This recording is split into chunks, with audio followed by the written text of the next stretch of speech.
Number 19. Campylobacter is a bacterium that can cause food poisoning.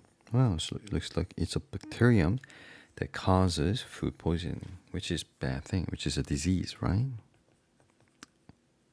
It's a type of disease.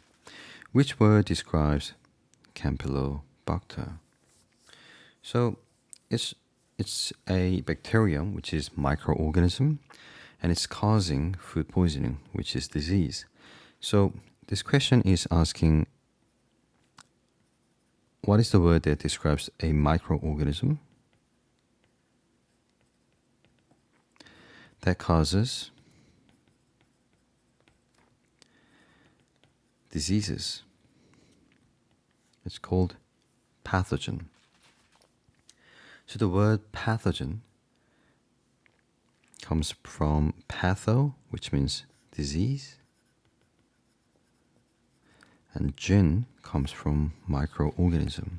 So microorganism that causes disease is called pathogen. Hence, the answer should be C.